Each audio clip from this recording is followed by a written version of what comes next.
Hey guys, welcome to the podcast. We have AMIR today. AMIR runs an employee-based business, kind of very specific to like 401k plans, and working with employers and small businesses in the States.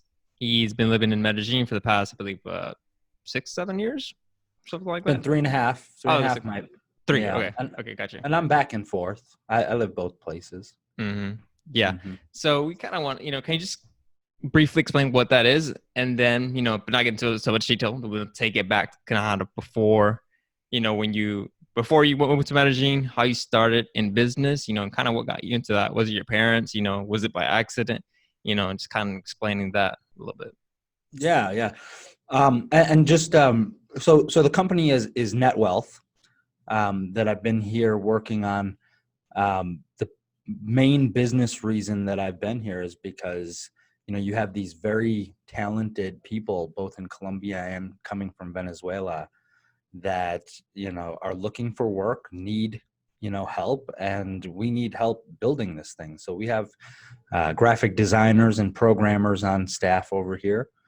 And the company Net Wealth it's a disruptive model in the employee benefit space. Mm-hmm. Where before you were dealing with someone who was commissioned and licensed to earn commissions to sell products that may or may not be a fit for those individuals that they're being sold to, and they're being sold by somebody who's a middleman who's driven to make sales. Right. Our model is we don't earn commissions. We provide a service, and our compensation is based on how the employees are rating our service. And our service is wealth and wellness training. Mm-hmm. So Net Wealth, NETWELLTH, is bringing wealth and wellness training into the workplace.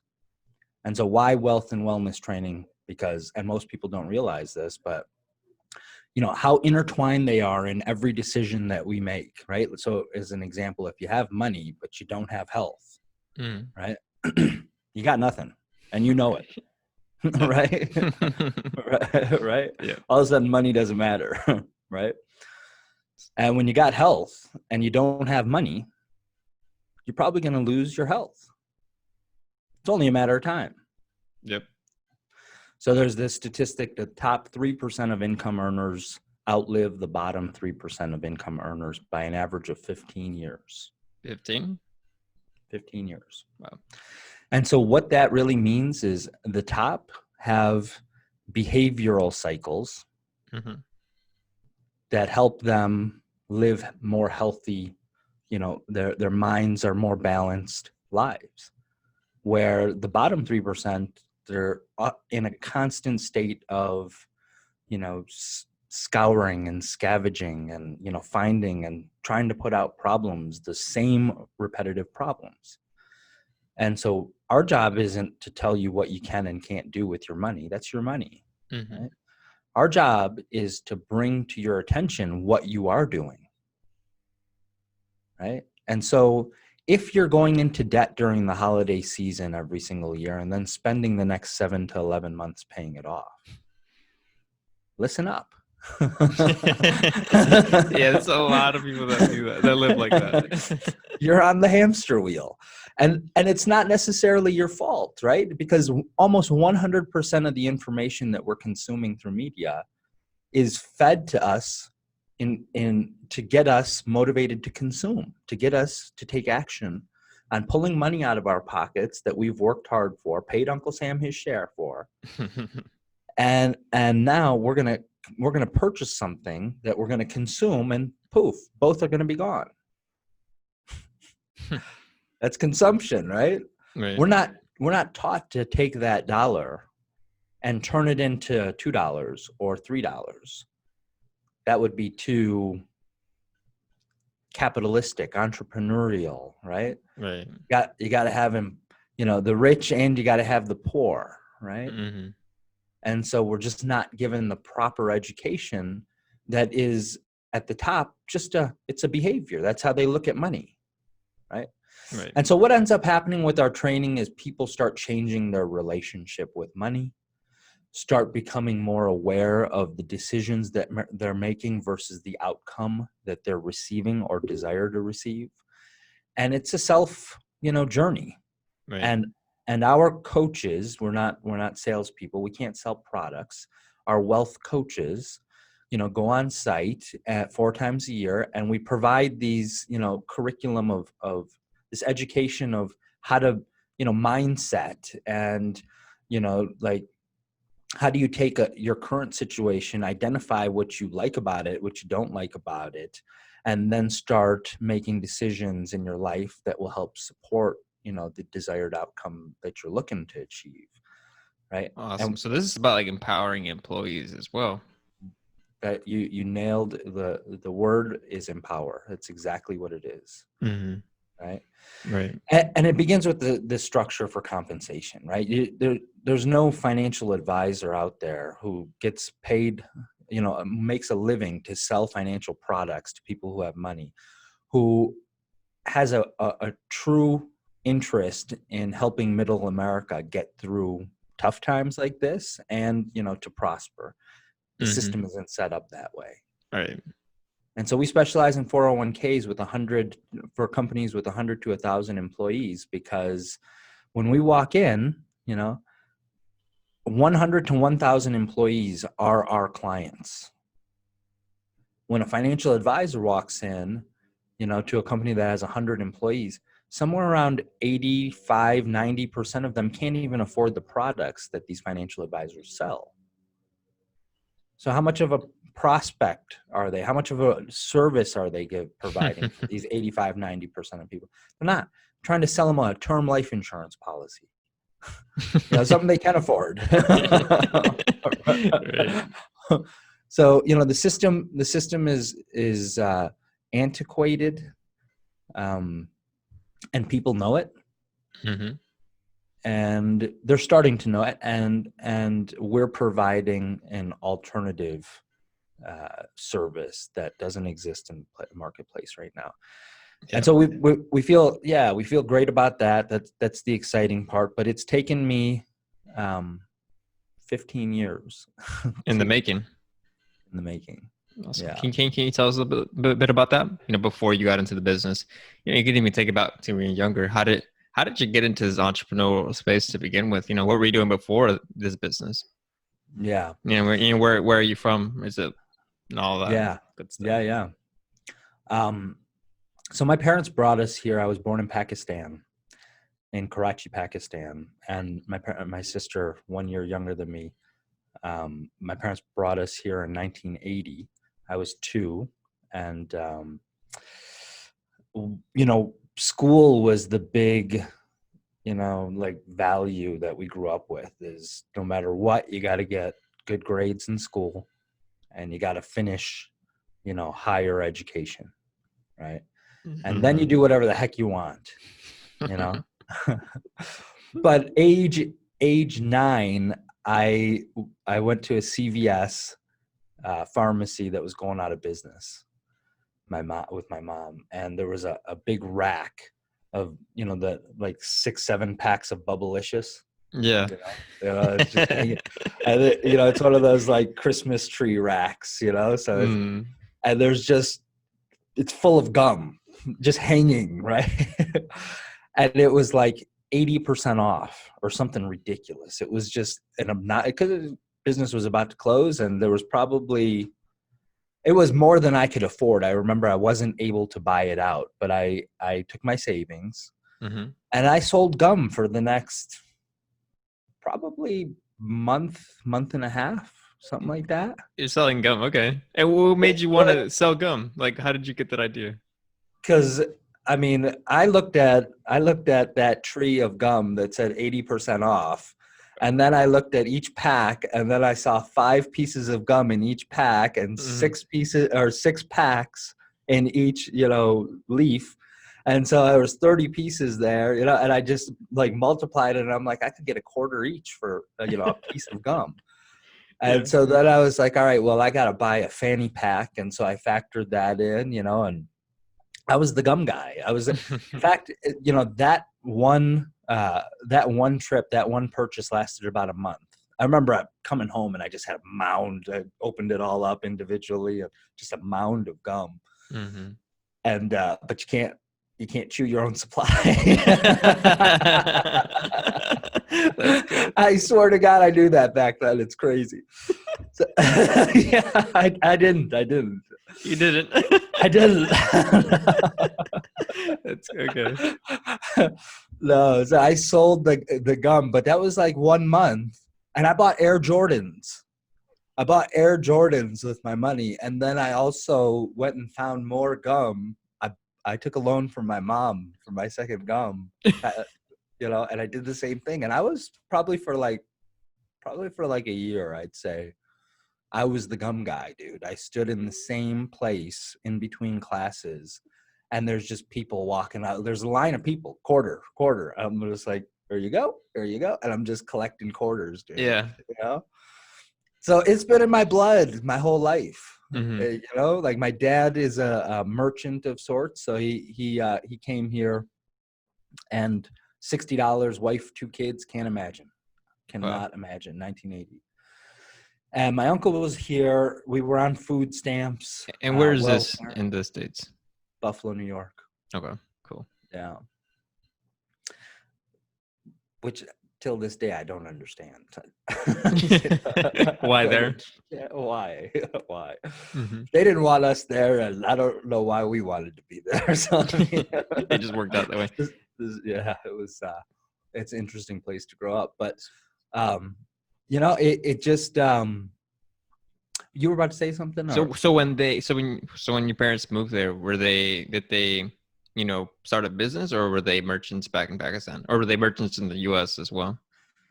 Well, my mom, her role was take care of the kids at home. Okay. And my dad, we didn't see him because he was out working Really? all day, and by the time he got home, we were asleep.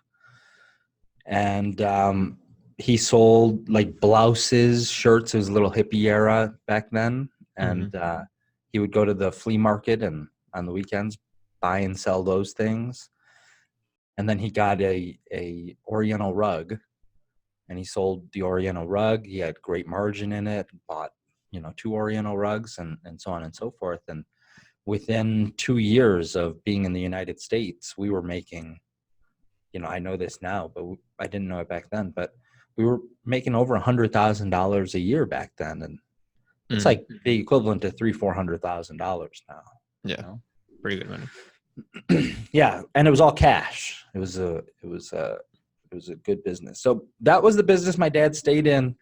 Put my sister and I through college. My sister went on to Wall Street. She's accomplished very big things. And so you decided to go through college. At that point, did you know what was your plan at that point? Was it college, finish college, and get a career? Oh yeah. I mean, so it was about having to be in school. I didn't have the option. Yeah. No. It was like, look, you're entrepreneurial. That's great. You want to go into business. That's great. We want this for you. We want you to be happy. Just finish and then do whatever you want. Right. And so I finished undergrad. I hopped around. I was able to go to 4 different colleges and universities, including NC State, Buff State, University of Buffalo. And what made you bounce around a lot? Maybe it was I didn't really like school. Maybe I was ADHD and got bored. You know, I don't know. Okay. Did you have side hustles at that point? Yeah. Yeah.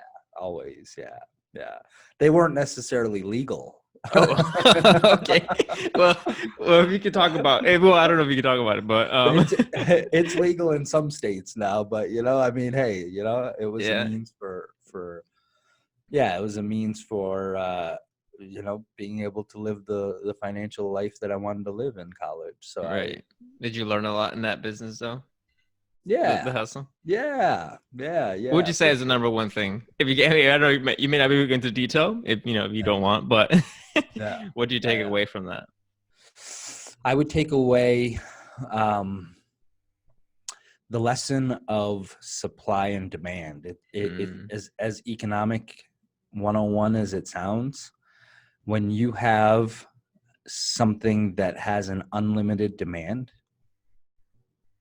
that's this business. For those that might not put two and two together, I was selling cannabis, right? It might as well just be legal everywhere by this point. right. And listen, there's no shortage of people who want to buy that, right? And so you learn almost what the perfect business model is. Mm-hmm. The perfect business model is, from the entrepreneur seat, is one that you can't keep up with the demand. Yeah. Right? You know, and there's not really a standard of service that you're held to. You're just transacting. So, you know, in a transaction-based model, endless demand is the ideal structure. Mm-hmm.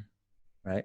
When you understand that, when you truly get that, it sets a baseline for your understanding of how other businesses will work, right? So when you don't have to worry about demand, that, you know, that's a frozen element. That's a variable in your business model that you don't have to influence. You don't have to spend time trying to get it, you know, and so you can focus on other things.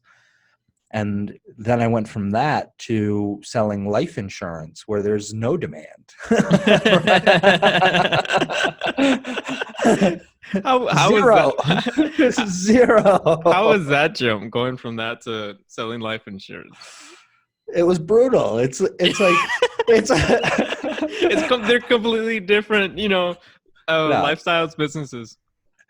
no. I'm one of those people. I never knew that I like self-infliction of pain until I look back and I see these types of decisions.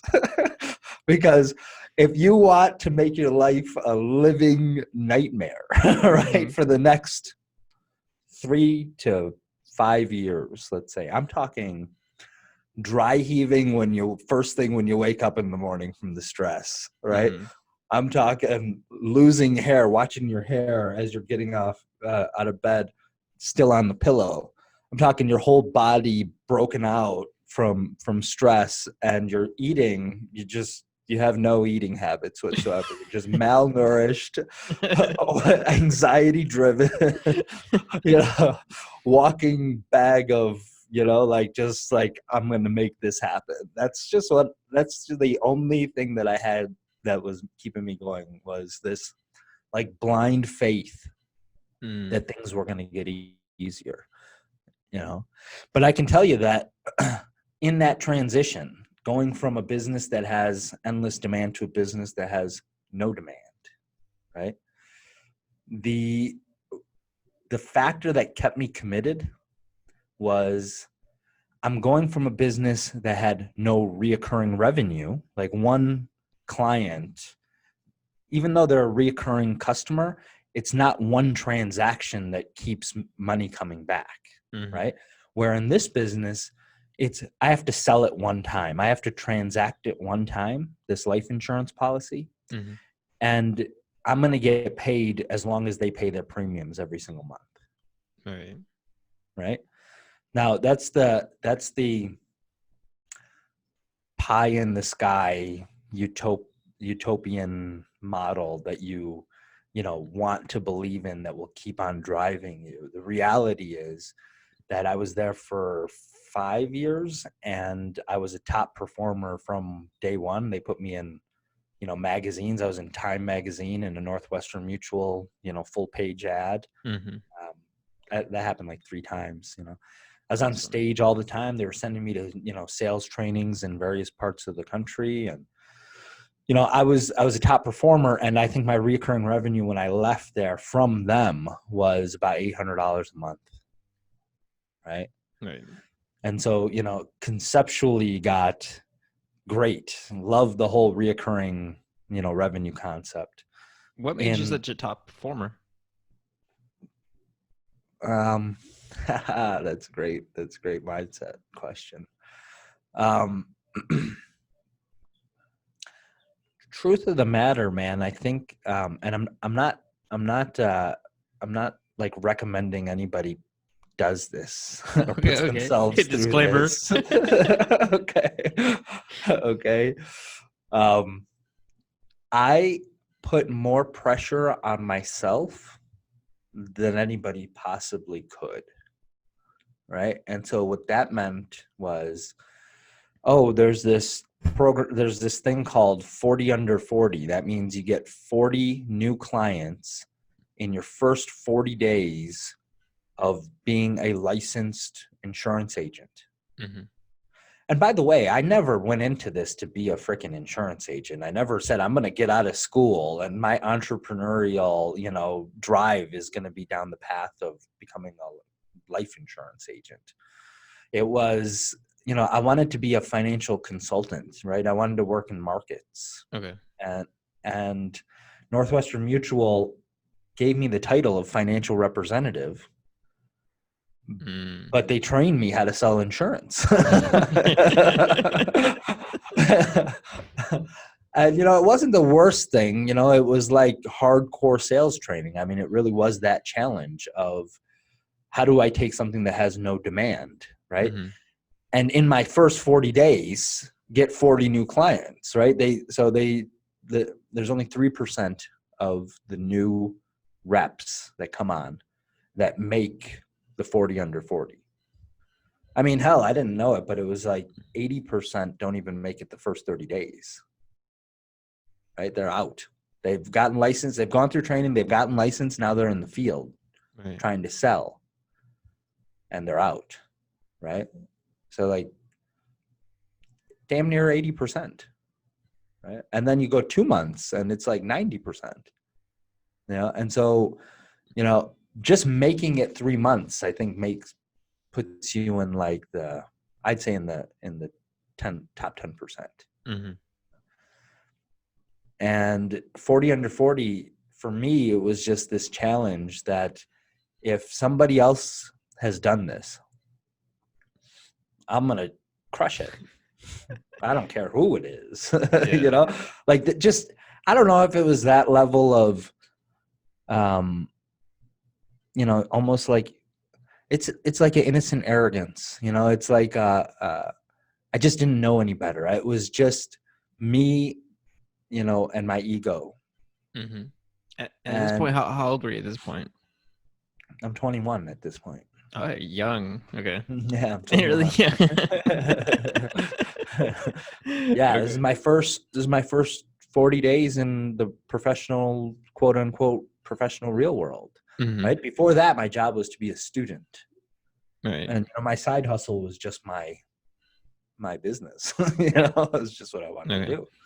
So you're selling life insurance, years go by, do you start something at some point or invest in something? Like, what is your plan at that point, or, what happened that made you change route, Well, I mean, the first 5 years of doing this, it was every person that I looked at was a prospect. It might as well have been a sickness. Okay. It's like, I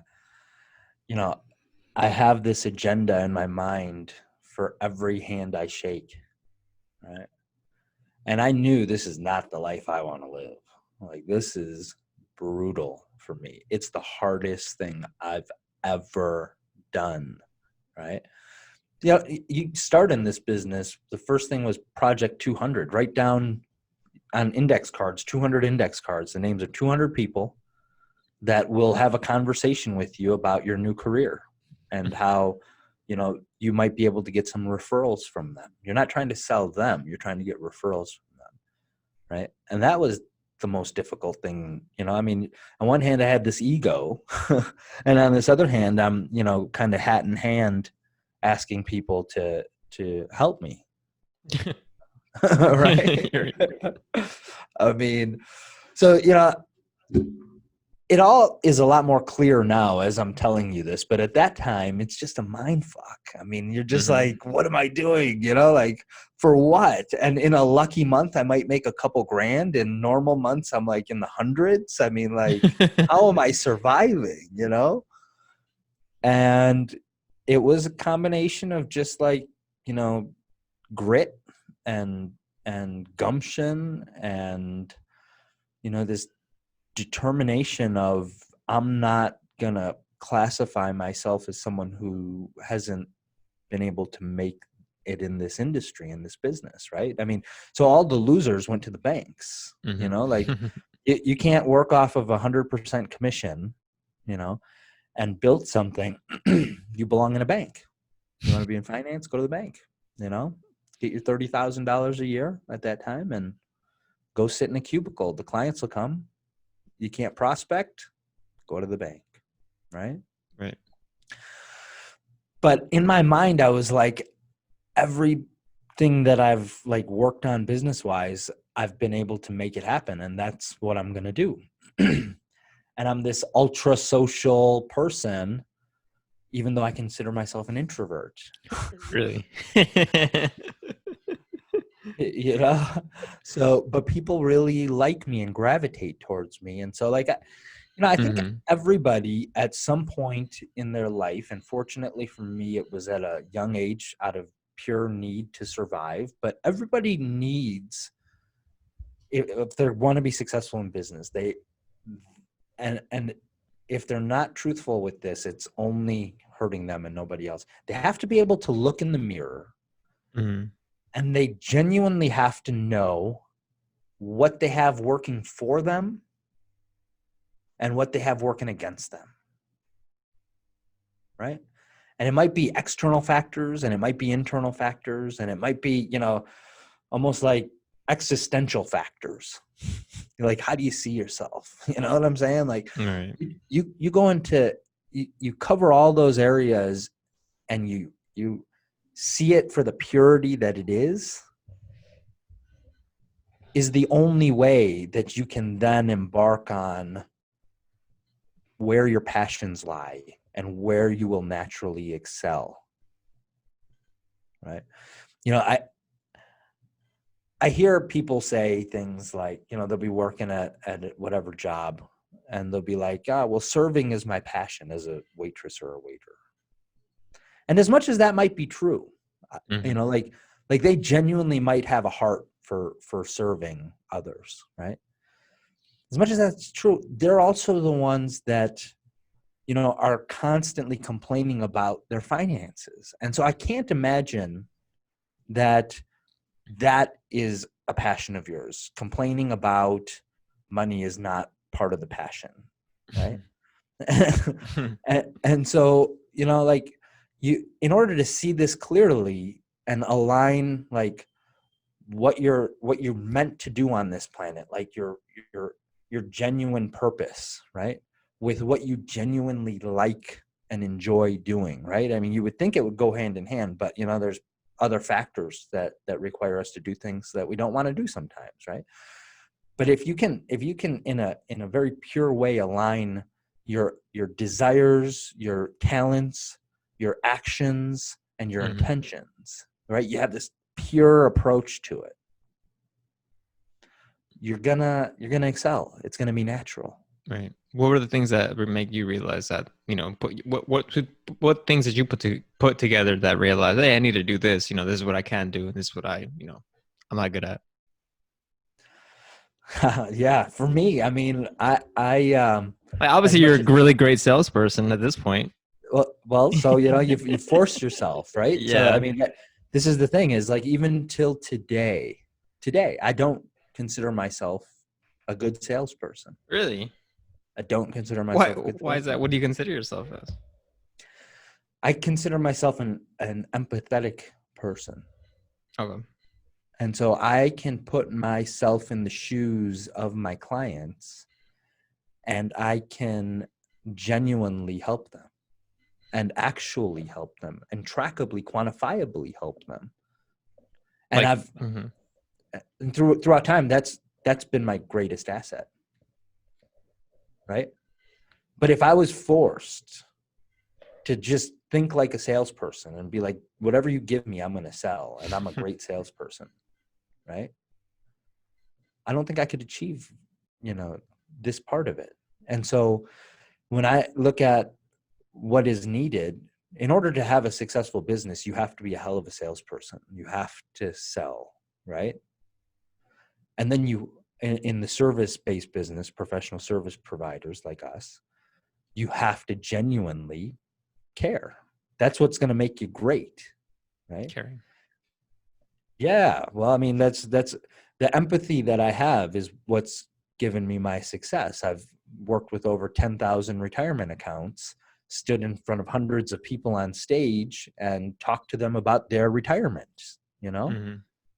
And if I was just standing up there, you know, talking about black and white, here's, you know, finances 101, and this is what I learned. It was like I was connected with all 200 plus people in, you know, in that audience, Right. because over 90% of them participate in the 401k after my talks. And so, you know, that is worth a lot of money, right? And you know, on the outside, someone can say, well, you're great at sales because you just stood in front of all those people and sold them. And yes, I did sell them. I get that. But I don't think I sold them. It wasn't what I went on there, you know, with that wasn't the perspective that I was speaking from. I was speaking from the perspective of, look, all of us in this room, including myself, Mm-hmm. have this crazy thing called our human economic life value. And that means that assuming we have plan A, which is to live, instead of plan B, which is die or become disabled, there is no plan C. Mm-hmm. Assuming we have plan A, at some point, no one's going to hire us because there's going to be someone quicker, better, faster, and cheaper behind us. And so that's all right. Now that we know that, I mean, we can go underneath the mattress where we've been stacking money for 30 years. You know, we can go in the backyard where we've been burying it for 30 years. We can go into our savings account, our checking account, our IRA, or our 401k, or our brokerage accounts, or our real estate holdings when that happens. And if we can't do that, well, we have the government as well. So if we, you know, elect to go towards the social safety net, you know, we can go on to welfare and other programs. Social Security, you know, I don't even acknowledge its existence because I don't believe it's going to be around for me. But if you want to, you can factor that in. But that's the simplicity of it. Let's not get so confused by this, right? You know, we've all been trained that our finances are this ultra private, you know, like even our best friends, the people we consider closest in our lives, our own blood, don't know our finances. And the thing is that doesn't crazy? mean, well, the crazy part is this. It's not that they don't know it. It's that we don't know it. Yeah. If we knew it, we could talk about it. We've been trained not to. So there's this invisible barrier. What do you think it is? Why is it so taboo? Why do you think? What? Well, the truth of the matter is because there's a hierarchy to society. And, you know, there's pieces of information that for the greater good of the society are best unkept, right? So the greater society isn't educated on how to amass wealth. The greater society is educated and conditioned and programmed to consume. In the United States, we are consumers. Consumption doesn't amass wealth. Not at all. It's the anti, right? And so if you look at your own education, you'll see that there's nothing in there about how to amass wealth over the long-term period. As an employee, see, the beauty of it is you don't have to be a business owner. I've taken 4 mechanics to $1 million in their 401k plans. 99% of people who start businesses aren't ever going to see that. 99.9% of people who start businesses are never going to see that. These guys are technicians, specialized technicians, but they had the discipline. The crazy thing is all 4 of them, it was between 35 and 40 years of maxing out their 401k plans that they became millionaires. So, you know, you could do that as a salesperson. You could do that as a, you know, administrator, whatever. You know, it doesn't matter what you're doing. These guys weren't making more than $110,000-$20,000 a year, Mm-hmm. you know, and they weren't always making that either. And so the point is that they somehow got a set of education or set of values that the other 99.9% of the population didn't get. Right. And that set of values was based on long-term wealth. They never questioned. See, when I'm talking to people about this, the weaker ones, the weakest objection is, what if I don't make it? Right? What if I don't? I can't touch this money until I'm 60 years old. What if I don't make it? And my response is, what if you do? Yeah, unless you're planning on dying, right? Right? Like, what happens if you do? So, there's people who live their life in a mentality of scarcity. Got to live for the moment, spend what you got now, and forget about tomorrow. It may or may not be, right? And then there's others that live their life in, this concept of deferred gratification, and the best is yet to come. And every day I become stronger, right? And these are the savers. This is the mindset, not only for, long-term financial wealth, but for leading anything in your life. You're either going to be a victim of circumstance, or you're going to pave your own path, And, I think that anybody in their 20s and 30s, whether it's they're working and they feel that they have this entrepreneurial thing, or whether they're out there, trying to sell life insurance, I mean, between 20 and 30, it's a matter of gathering intelligence on you, because you have no idea, right? As in, like, getting to know who you are, is what you're referring to? What you're good at, okay. Like what you're good at, what you enjoy, what you don't enjoy. From like 20 to 30, do it all. Do what you don't like to do, because that's how you're growing. Being uncomfortable is the only way you grow, right? And so you always, that's one aspect of, the gray area between this is, you might think you might not like it. That's your mind saying, I don't like this, right? And your spirit is the one that's uncomfortable. You gotta have the distinction between the two, because if you're uncomfortable is the only way you are growing. You are embarking on something that's new, right?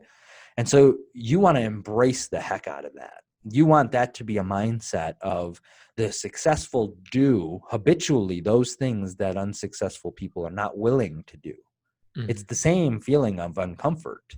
The unsuccessful one says, I don't want to feel this uncomfort. And so I'm going to go back to my place of comfort, working at the bank or whatever it is. Right. And did you learn this through trial and error, or did you have like a mentor or read books on this? Like, how did you get to this mindset? Well, like I said, I don't recommend that you do it my path, right? Because the pressure. Yeah, Lewis, I met you, let's say about a year and a half ago, right? And how old are you now? It's 26. Okay, so you're 24, 25 years old when we met. And I consider you light years ahead of the game from where I was at 24 and 25. Right? And so, I share my story not as this is what you or anyone in their 20s should do, right? Like the way I did it, right? The lesson, however, that I learned was that this is the period where you become intelligent about you, right? Now, you can do it because you're smarter than me and you have, more attention, and you're not running around like the nut job that I was running around, trying to figure things out and eat and survive. And, you can do the self-development stuff now, Mhm. right? For me, I was in my 20s, 30s, just like bang your head against the wall, it's bleeding, and you just put a patch on it, go bang your head against the wall again. And, that there's a saying that everyone has to get hit in the face with a 2x4. Every single one of us have to get whacked in the face with 2x4. You needed to get whacked. The only difference is how many times before you get it, Right. right?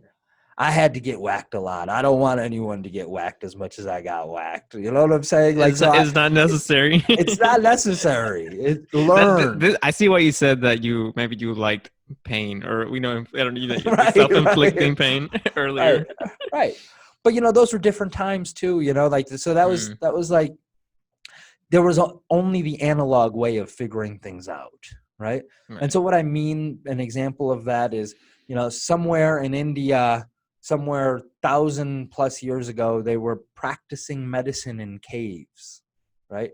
And the medicine they were practicing was actually working. It's called Ayurveda. It's the oldest, organized medicine in existence, right? And it was actually working, healing all sorts of diseases, right? And then, in the States, not that long ago, the pill, the invention of Western medicine, and this concept of healing from the outside in rather than from the inside out, right, was going on.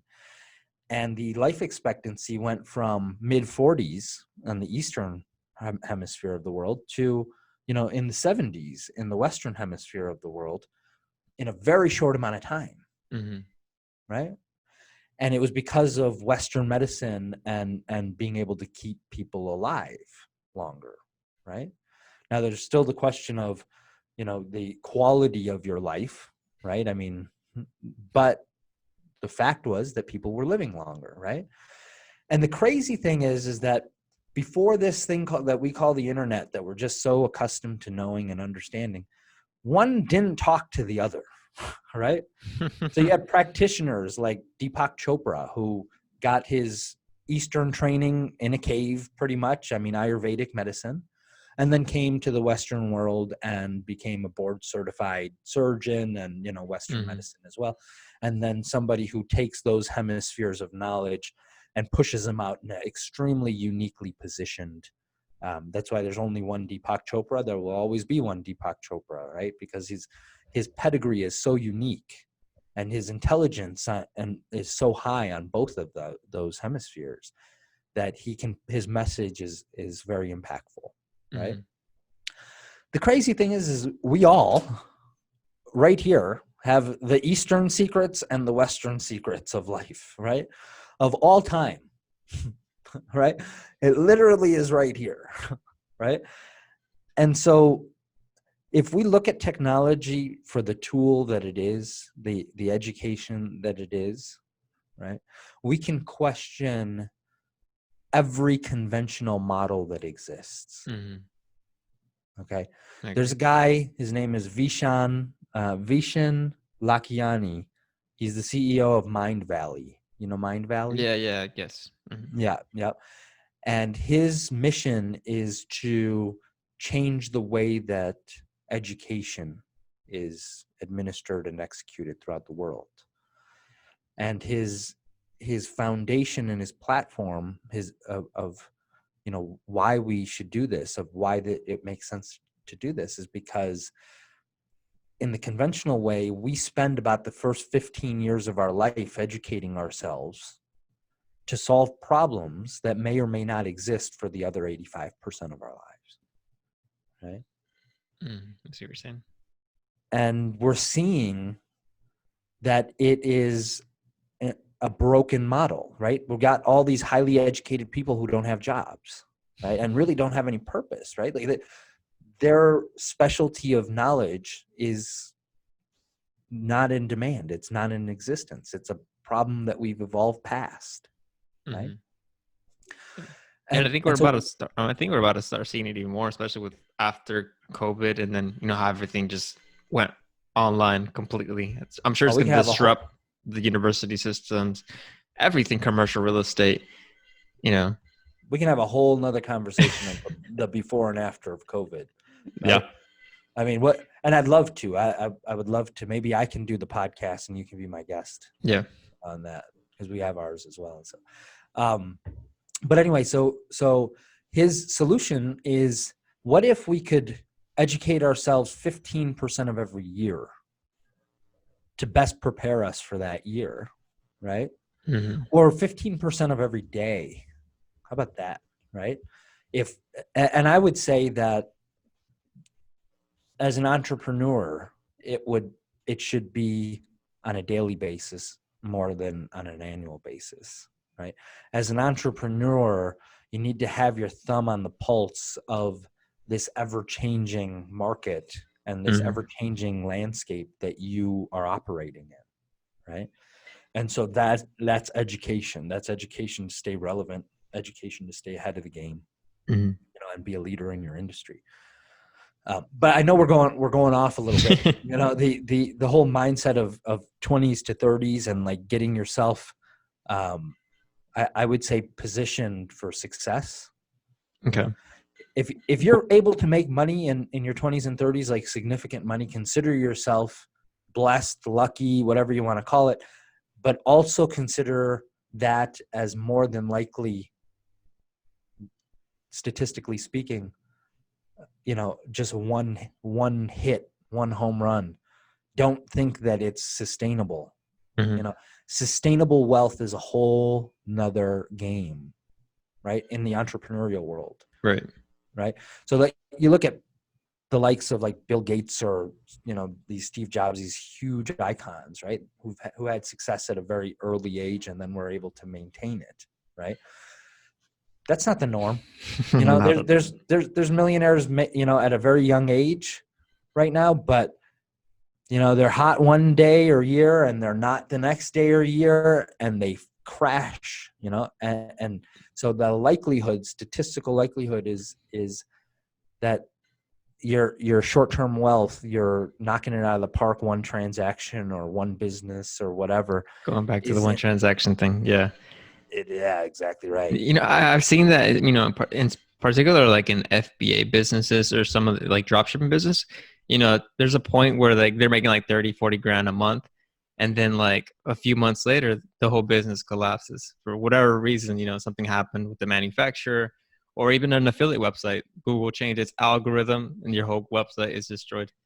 And then there goes your wealth just like that. It make a lot of money. It can, but then it's easy as that it can go away.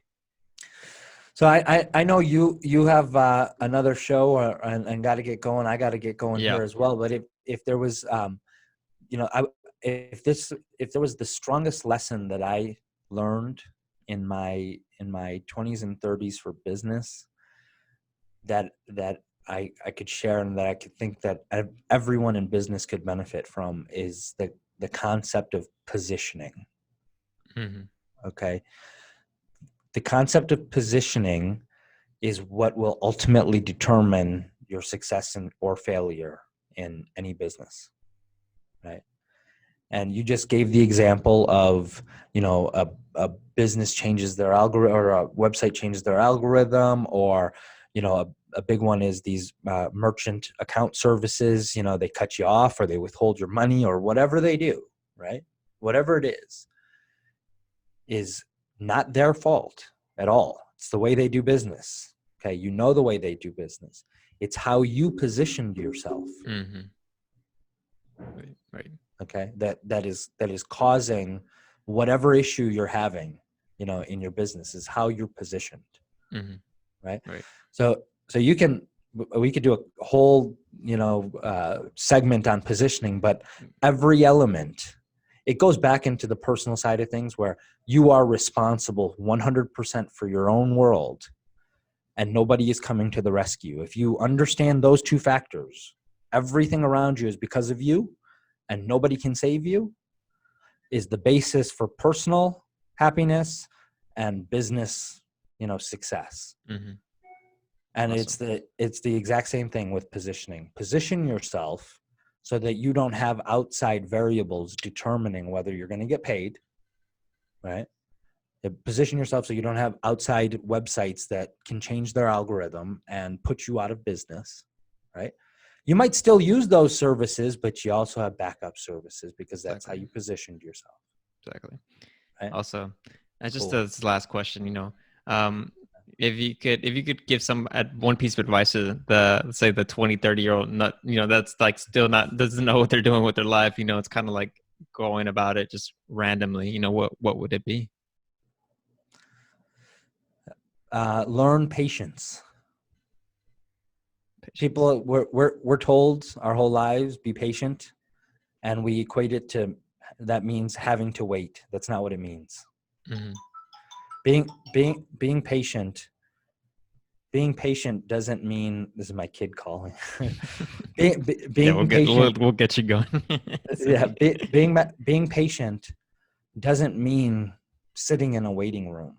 Right. Okay. Learn patience in your craft. For me, it was, I learned that one step had to be taken in front of the other step, and there was no shortcuts. Mm-hmm. Right? In our 20s and 30s, especially for the driven entrepreneurs that are out there, we just want to get it. We just want the result, right? There's a huge path ahead of you, whether you want it or not, right? If you plan on living, right? Your plan A, there's a long path ahead of you. And you get to use every single day to make yourself one day better. Or you can choose to worry about it. Those are the only two things you can do every day. You can work or you can worry, right? Patience means working towards what you want to accomplish, what you're trying to accomplish. So learn patience and soak it up. Become that sponge to become the best in what you're doing. Love it, Amir. Where can people reach out to you if they want to contact you for business reasons, or they just want to say, hey, they'd love the podcast and what you had to say? Oh, that's very cool. Yeah, I appreciate that. Check out my website is netwealth.us. And if you want to get a hold of me, you can just get a hold of me through the website. Awesome. All right. Well, thanks again, Awesome, man, man. thanks for being on the show. And I really appreciate it. Always learn a lot from you. So Cool. I appreciate you taking the time to get on the podcast. Very cool, brother. Great to be here. Thanks for having me, man. Awesome. All right. Take care. See ya.